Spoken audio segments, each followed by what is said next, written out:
The Smile That Hid a Crime, a Miss Marple mystery. Hi there, welcome back to Haunting Vales. Tonight's mystery begins with a smile, warm, reassuring, and entirely convincing. In St. Mary Mead, it belonged to someone everyone trusted, someone whose kindness was never questioned. When tragedy strikes, that same smile is remembered as proof that nothing could possibly be wrong. Miss Marple, however, notices the small inconsistencies others dismiss, the smile that arrived a second too late, the eyes that never quite matched it, and the moments when charm was used to silence suspicion. As she observes quietly, it becomes clear that the smile was not a sign of innocence, but a mask carefully worn to hide a calculated crime. Because in St. Mary Mead, the most convincing lies are often delivered with perfect charm. Before we uncover what that smile was truly hiding, don't forget to subscribe for more haunting Miss Marple mysteries on Haunting Vales.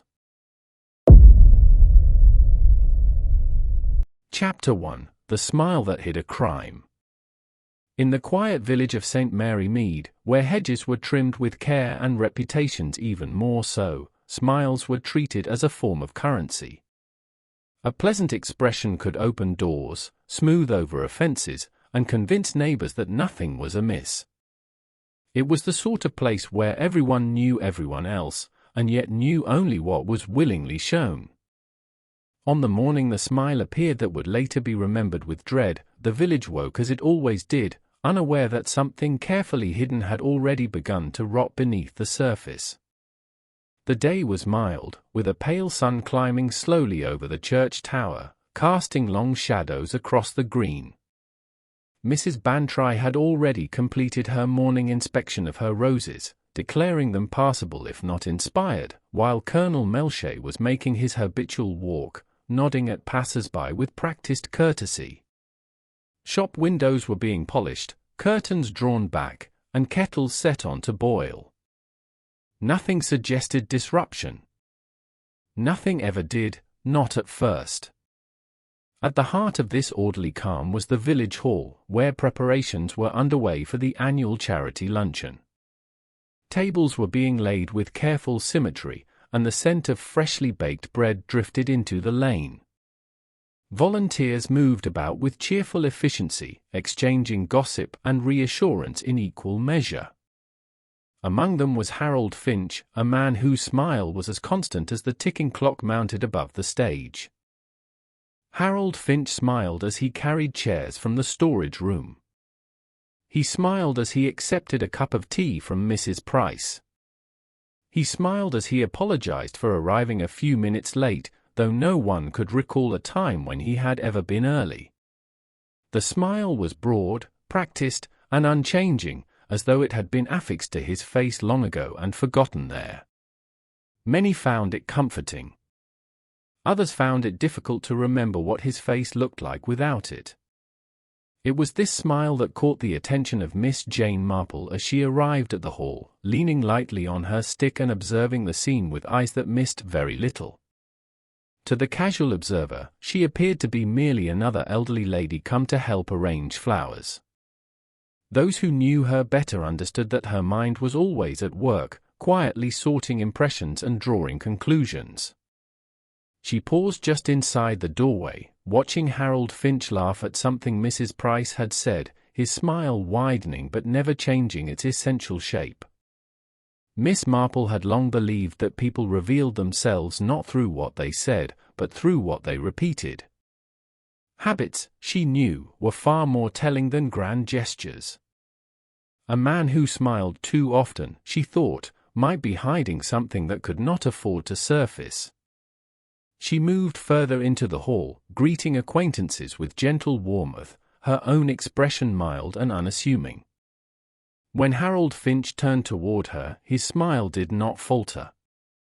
It seemed to snap into place the moment his eyes met hers, as if triggered by habit alone.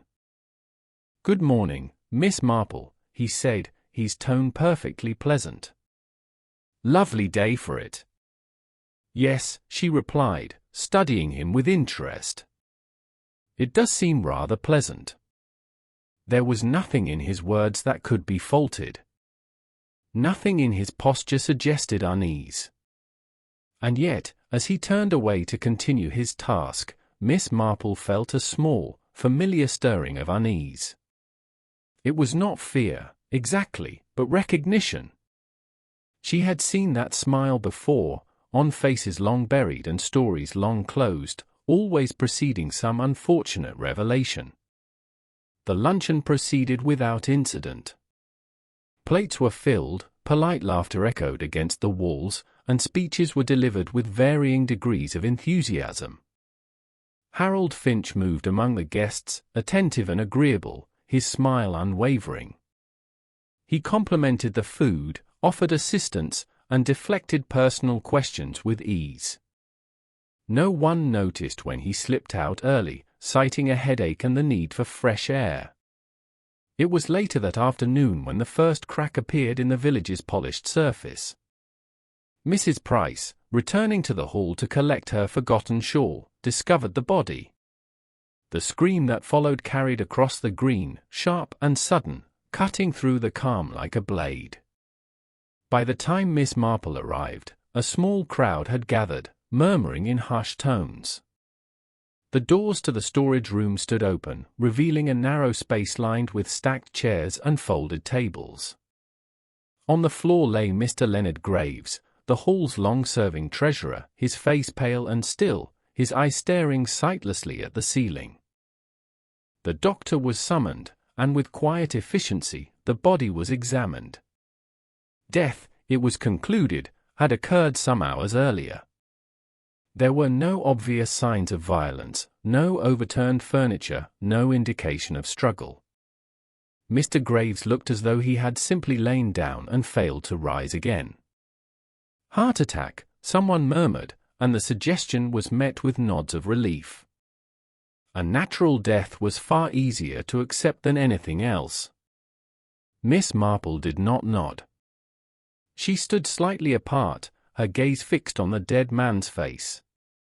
There was something about the stillness that troubled her. Mr. Graves had been a cautious man, careful in both finance and manner. He had not been one to exert himself unduly or to ignore discomfort. The idea that he would collapse alone in a storage room struck her as odd.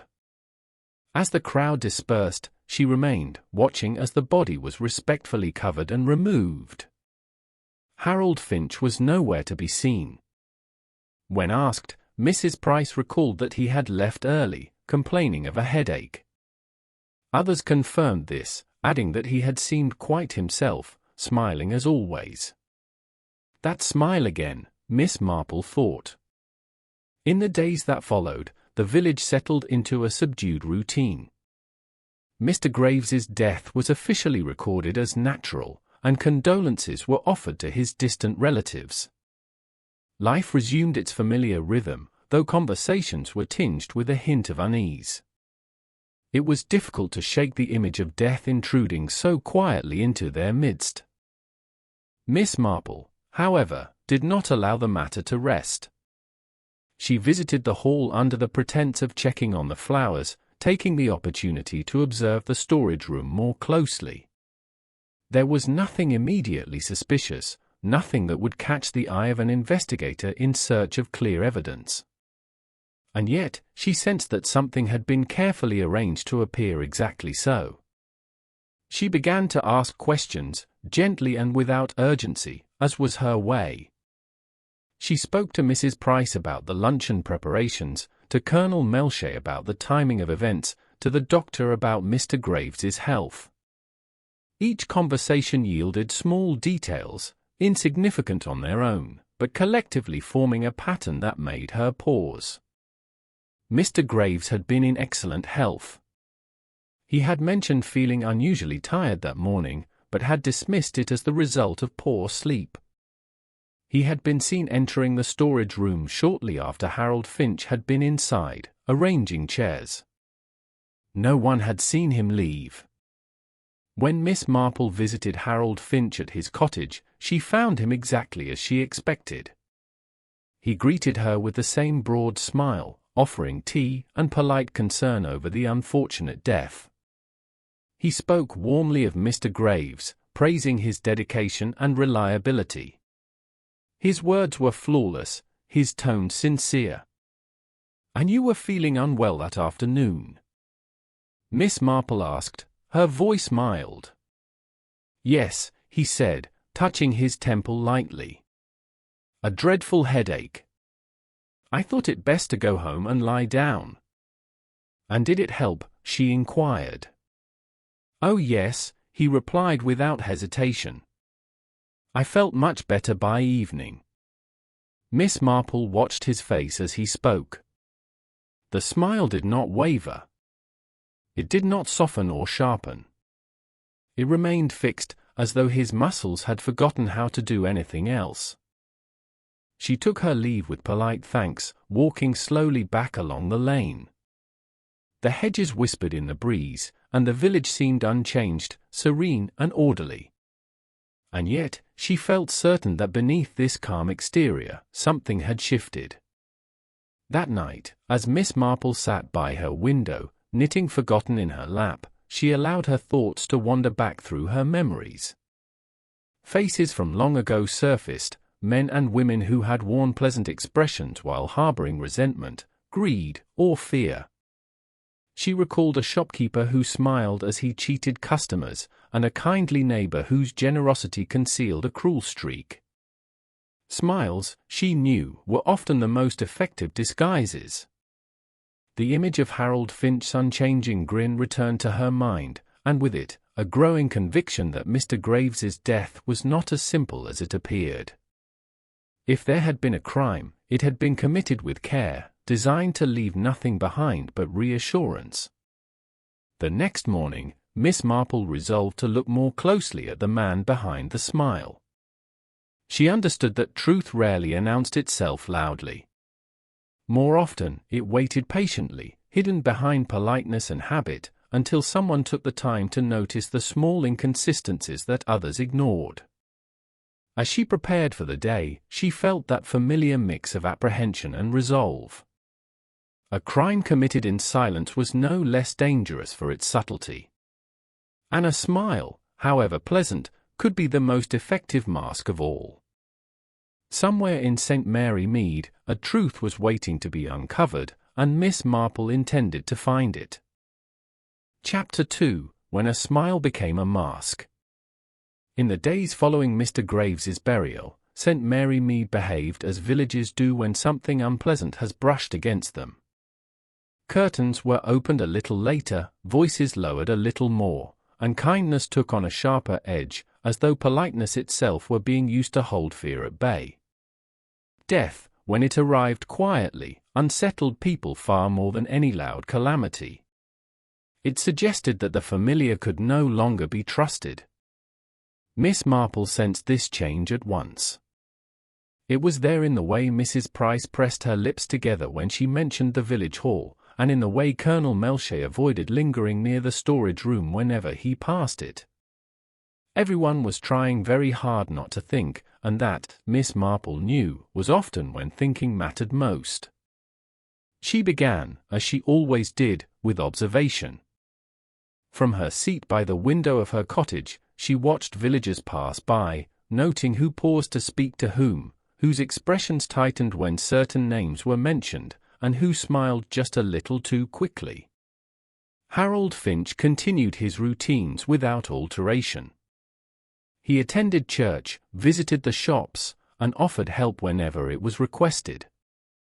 His smile remained firmly in place, unchanged by circumstance or company. It was this consistency that troubled her. Grief, even when shallow, usually left some mark. Relief often did too. Harold Finch appeared untouched by either. Miss Marple encountered him one morning outside the post office. He greeted her warmly, expressing hope that she was well and lamenting the unfortunate loss of Mr. Graves. His words were exactly what one would expect, his tone carefully modulated to convey regret without excess. Several villagers lingered nearby, listening with approval. There was comfort in his predictability. After he had gone, Miss Marple entered the post office, where Mrs. Webb leaned forward eagerly. "Such a shock, wasn't it?" she whispered. "Poor Mr. Graves. And Mr. Finch took it so well. Always so calm, that one." "Yes," Miss Marple replied thoughtfully. "Calm can be a great comfort." "Or a great shield," she added silently. She spent the afternoon visiting Mrs. Selby, an elderly woman whose memory for village history was unmatched. Over tea, Miss Marple steered the conversation gently toward Harold Finch. Mrs. Selby smiled faintly, stirring her cup with care. "Such a pleasant man," she said. "Always smiling, even when his mother was ill. I remember thinking at the time how remarkable it was. I would have been beside myself." "And was he devoted to her?" Miss Marple asked. "Oh yes," Mrs. Selby said after a pause. "Very attentive. Managed everything himself. Finances, appointments, visitors.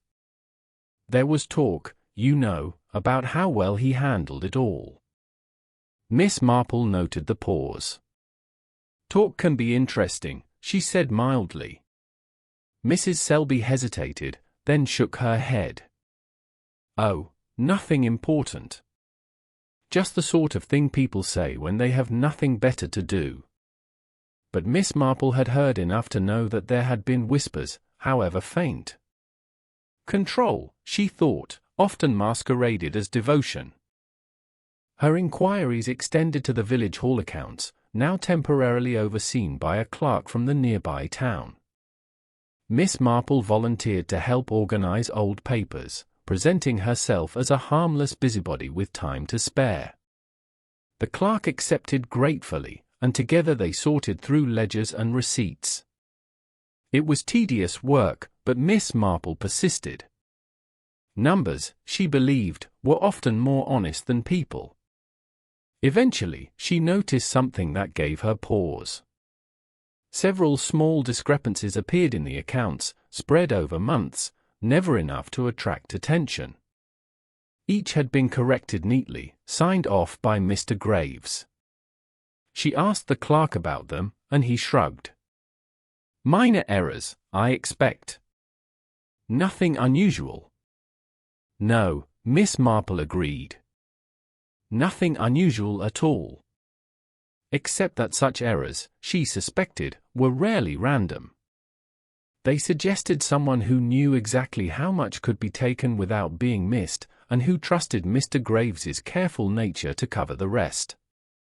As she returned home that evening, she passed Harold Finch's cottage. Light glowed warmly from the windows, and his silhouette moved back and forth as he tidied inside. From the outside, it was the picture of domestic calm. Miss Marple paused, watching as he drew the curtains with a practiced motion. Inside, Harold Finch stood alone, his smile finally fading as he leaned against the table. The muscles in his face relaxed, and for a moment, something else appeared there, something tight and watchful. He poured himself a drink, his hand steady, and stared into the glass. He had not intended for things to end as they had. At least, that was what he told himself. He had only meant to protect what was his, to prevent discovery. Mr. Graves had been too thorough, too curious. Questions had been asked, glances lingered on figures that did not quite add up. Harold Finch had smiled through it all, reassuring, deflecting, waiting. When the moment came, it had been simple. A conversation in the storage room, voices low, the scent of dust and polish heavy in the air. A cup of tea offered, laced with something tasteless and effective.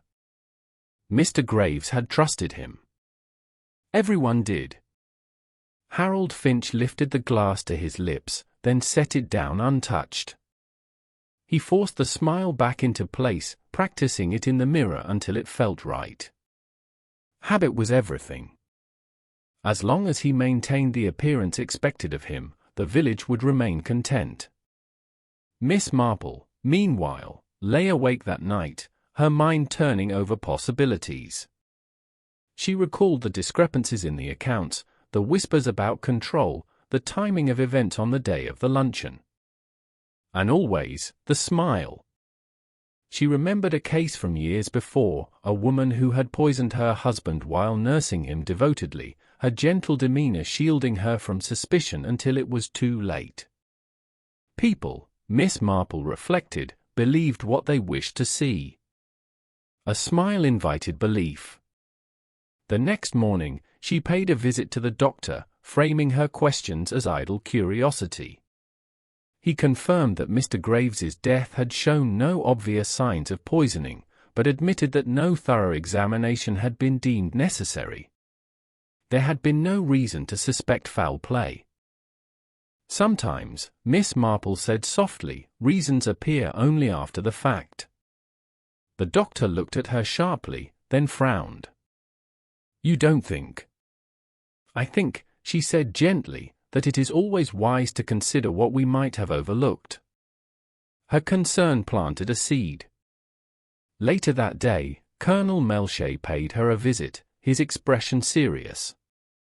She shared her observations carefully, never accusing, merely suggesting that the matter deserved a second look. He listened, his brow furrowing as the pieces began to align. It's the smile, you see, Miss Marple concluded. It never changes. Not for grief, not for relief. It is a mask, worn so long that no one remembers what lies beneath. Colonel Melchay sighed. We'll make inquiries, he said. Quietly. As he left, Miss Marple returned to her window, watching the village settle into evening. Lamps flickered on, and familiar figures moved along the lanes. Somewhere among them walked a man whose smile reassured and deceived in equal measure. The truth, she knew, was drawing closer. And when it emerged, it would reveal not only a crime, but the cost of mistaking pleasant appearances for honest hearts. Chapter 3: The Truth Behind the Smile. The moment Colonel Melchay agreed to look more closely into Mr. Graves's death, something subtle shifted in St. Mary Mead. Nothing overt changed. There were no dramatic confrontations, no sudden arrests, no whispers that could be clearly traced. Yet the village developed the peculiar tension of a room in which a secret is known to exist, though no one can yet say where it lies. Miss Marple felt it keenly. She had lived long enough to recognize the atmosphere that precedes revelation. People spoke more carefully. Compliments grew more deliberate. Smiles appeared more often, and lingered just a fraction too long. It was as though the village itself had learned something from Harold Finch and had begun to imitate him. Harold, for his part, continued exactly as before. He smiled at the baker, smiled at the vicar, smiled at the children on their way to school. He offered to assist with the reorganization of the village hall accounts, insisting it was the least he could do in memory of poor Mr. Graves. The suggestion was met with approval. After all, who better than Harold Finch, so reliable, so pleasant, so willing? It was this offer that finally gave Miss Marple what she needed. She accepted his help on behalf of the village committee, insisting that she too would like to be present, if only to keep an eye on things. Harold welcomed the idea with enthusiasm. His smile broadened, though it did not change. They worked together in the hall one quiet afternoon, sunlight slanting through the windows, dust motes floating lazily in the air. Ledgers were opened, papers sorted, figures checked and rechecked. Harold moved confidently, explaining entries, pointing out corrections, and praising Mr. Graves's diligence at every turn. Miss Marple listened, nodded, and waited. She had learned long ago that liars often spoke too much. They filled silence with reassurance, afraid that quiet might invite scrutiny. Harold was no exception. He talked easily, pleasantly, always circling back to how unfortunate the death had been, how sudden, how tragic. Each repetition felt rehearsed. At last, Miss Marple paused over a particular page. "How curious," she said mildly. "This adjustment here appears several times, always on the same day of the month." Harold leaned closer, his smile fixed. "Just a bookkeeping quirk, I imagine." "Perhaps," she said. "And yet, it coincides rather neatly with certain withdrawals." There was the faintest hesitation before he replied. It lasted no longer than a heartbeat, but Miss Marple saw it. His smile remained, but something behind it tightened. Before he could respond, Colonel Melcher entered the hall. His presence altered the air at once. Harold straightened, greeting him with his usual warmth, but now the smile looked less natural, as though it required effort to maintain. Colonel Melcher explained that further examination of Mr. Graves's death had been authorized. The doctor, prompted by Miss Marple's quiet insistence, had reviewed the circumstances more carefully. Traces of a substance had been found, subtle enough to escape notice at first, but effective nonetheless. Silence followed the announcement. Harold's smile did not disappear, but it seemed frozen, stretched thin across his face. "I see," he said evenly. "How dreadful." "Yes," Colonel Melcher replied. "Dreadful indeed. Especially when trust is involved." Miss Marple watched as understanding flickered briefly in Harold's eyes. It was gone almost at once, replaced by polite confusion. "I'm afraid I don't quite follow," he said. "No," Miss Marple said gently. "Most people would not. That is the danger of a smile worn too faithfully. It convinces others that there is nothing to see." She spoke calmly, without accusation, laying out her reasoning as though discussing an everyday matter. The financial discrepancies, she explained, had not been mistakes at all, but careful adjustments designed to conceal small thefts over time. Mr. Graves, thorough as he was, had begun to notice. He had asked questions.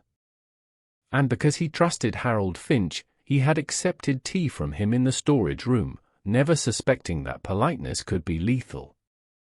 Harold listened, his smile finally beginning to falter. For the first time, it slipped, revealing something raw beneath. Anger, fear, and a strange sense of relief mingled in his expression. "You think you understand everything," he said quietly.